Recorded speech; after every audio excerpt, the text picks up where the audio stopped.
Bismillahirrahmanirrahim. Assalamualaikum warahmatullahi wabarakatuh. Jumpa lagi dengan saya di Abil Maiwa Channel. Jadi teman-teman, channel ini merupakan channel pendidikan tempat kita berbagi tentang aplikasi pendidikan, Microsoft Office, serta tips dan triks komputer. Jadi teman-teman, di video kali ini kembali lagi kami akan berbagi sebuah video informasi yang cukup penting terkait kabar gembira, dan teman-teman harus mengecek sekarang tentang 6 kode hasil seleksi P3K Guru tahap 1 yang dimiliki guru honorer yang sangat menguntungkan di tahap 2 P3K Guru. Kira-kira yang mana saja 6 kode hasil seleksi P3K Guru yang menguntungkan di tahap kedua? Kita langsung saja ke videonya.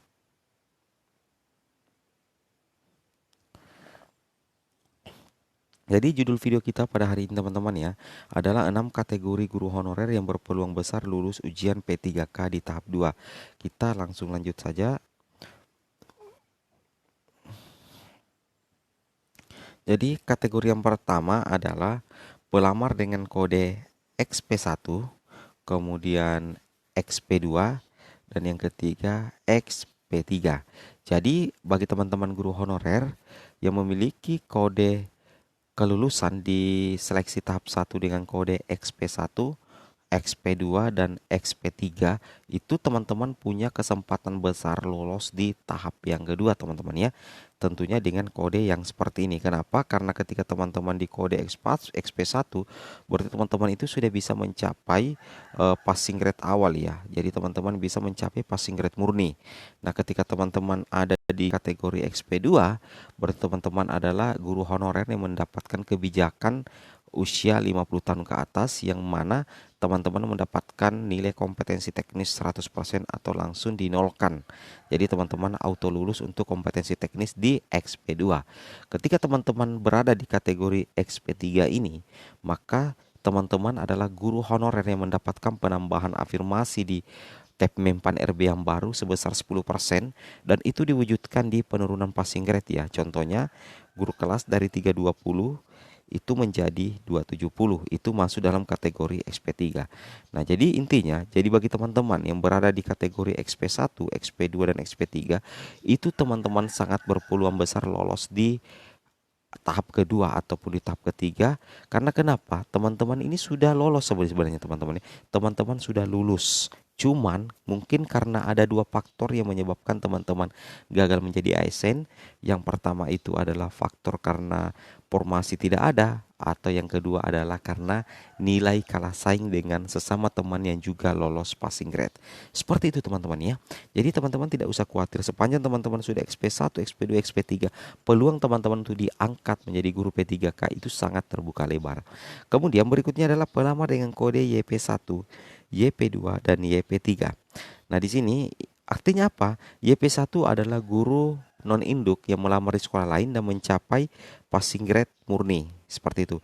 Kemudian YP2 adalah guru honorer non-induk yang melamar formasi di sekolah lain dengan lolos passing grade setelah mendapatkan kebijakan kompetensi teknis karena berusia 50 tahun ke atas. Kemudian YP3 ini adalah guru non-induk yang mendapatkan penurunan passing grade teman-teman ya. Jadi otomatis auto lolos passing grade untuk YP1, kemudian YP2, dan tentunya YP3. Nah, antara kategori 1 dan kategori 2 ini itu sama-sama peluangnya besar nantinya di tahap yang kedua teman-teman ya. Kenapa? Karena untuk XP1, XP2, XP3 sampai YP1, kemudian YP2 dan YP3 itu sama-sama memiliki tabungan nilai teman-teman ya, yang bisa dipergunakan nantinya di tahap yang kedua, seperti itu. Jadi boleh dikata ini peluang besar ya, peluang emas yang harus dimaksimalkan oleh teman-teman guru honorer, seperti itu ya. Kita lanjut lagi. Nah, di sini untuk lebih jelasnya, di sini kami sudah lampirkan tentang makna dari pengkodean yang ada. Di sini teman-teman bisa perhatikan untuk pelamar dengan kode XP1, XP2, XP3, pelamar dengan kode YP1, YP2, dan YP3. Di sini sudah ada catatan teman-teman ya. X ini adalah kode dari sekolah induk, kemudian Y ini adalah kode. P1 berarti lulus berdasarkan passing grade 1, passing grade awal yang telah diterbitkan Kemendikbud. Jadi teman-teman harus bisa pahami ya. Jadi P1 adalah lulus berdasarkan passing grade 1, passing grade awal yang telah diterbitkan Kemendikbud. Kemudian P2 adalah Bapak Ibu guru honorer umur di atas 50 tahun, kompetensi teknis tidak dihitung. Ya, saya ulangi, untuk Bapak Ibu guru, untuk P2 itu artinya Bapak Ibu guru honorer umur di atas 50 tahun, yang artinya kompetensi teknis tidak dihitung. Passing grade manajerial, sosiokultural, dan wawancara juga diturunkan. Luar biasa sekali ini untuk P2 sih teman-teman ya, seperti itu. Nah, sekarang kita lihat lagi.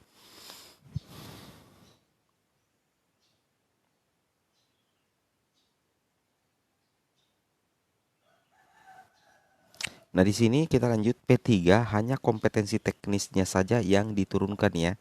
Di sini istilahnya hanya kompetensi teknis saja yang passing grade-nya diturunkan. Nah, di sini dikatakan bahwa YP1, YP2, YP3 dinyatakan lolos ambang batas berdasarkan kategori masing-masing, tapi tidak lolos tahap 1 karena tidak mendapat formasi. Pelamar dengan kode ini dapat menggunakan nilai pada eh, tahap satu dapat menggunakan nilai tahap 1 untuk tahap kedua dan ketiga dengan syarat memilih jabatan dengan formasi yang sama. Nah, di sini admin sudah cukup jelas ya membahasakan ya bahwa untuk YP1, YP2, YP3 itu teman-teman itu sangat berpeluang untuk lolos menjadi guru ASN ya. Alasannya karena di sini nilai pada tahap 1 itu dapat digunakan di tahap kedua dan tahap ketiga dengan syarat memilih jabatan dan formasi yang sama. Seperti itu teman-teman ya. Ini yang harus betul-betul istilahnya teman-teman guru honorer ketahui dan teman-teman guru honorer pahami ya, seperti itu. Oke, kita lanjut lagi teman-teman ya.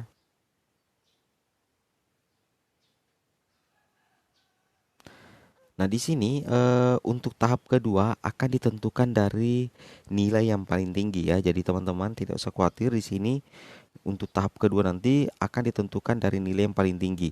Jadi di sini ada dua poin penting harus teman-teman pahami. Yang pertama, guru honorer yang memiliki sertifikat pendidik itu tinggal memenuhi nilai sosiokultural dan wawancara. Wow, luar biasa sekali teman-teman ya. Jadi di tahap kedua nantinya di sini ini yang harus teman-teman pahami bahwa guru honorer yang memiliki sertifikat pendidik itu tinggal memenuhi nilai sosiokultural dan wawancara. Luar biasa sekali. Jadi peluang di sini hampir 90% ya lolos teman-teman ya, seperti itu. Jadi yang kedua, lulusan passing grade. Lulusan PPG itu tinggal memenuhi nilai sosiokultural dan wawancara. Jadi antara poin 1 dengan poin 2 itu sama ya. Kenapa bisa dikatakan lulusan PPG tinggal memenuhi nilai sosiokultural wawancara? Itu penyebabnya karena lulusan PPG ini juga memiliki sertifikat pendidik teman-teman ya. Jadi lulusan PPG itu juga memiliki sertifikat pendidik. Nah, jadi itulah yang harus teman-teman pahami ya. Jadi untuk tahap kedua itu betul-betul yang dilihat adalah nilai yang paling tinggi. Jadi teman-teman harus bisa fokus nantinya di tahap kedua nantinya ini. Nah, di sini sedangkan kategori 3 dan 4 itu berpeluang tinggi lolos tahap kedua karena sudah tidak ada lagi pengujian formasi, tidak ada lagi penguncian ya, bukan pengujian, tidak ada lagi penguncian formasi. Jadi di sini ada dua poin yang harus kalian pahami, harus teman-teman guru honorer cermati. Yang pertama, guru non afirmasi mencapai passing grade paling tinggi. Nah, ini sangat berpeluang lolos juga teman-teman ya. Kemudian mencapai passing grade ketiga tanpa saingan, luar biasa ya. Jika teman-teman bisa mencapai passing grade ketiga tanpa saingan nantinya luar biasa ya. Jadi nantinya di tahap kedua itu sudah tidak ada penguncian formasi. Di sini ada dua catatan, guru non afirmasi mencapai passing grade paling tinggi, kemudian mencapai passing grade ketiga tanpa saingan. Seperti itu teman-teman ya. Oke, kita lanjut lagi. Nah, sudah sampai teman-teman, mungkin cukup sampai di sini videonya. Semoga bermanfaat. Assalamualaikum warahmatullahi wabarakatuh.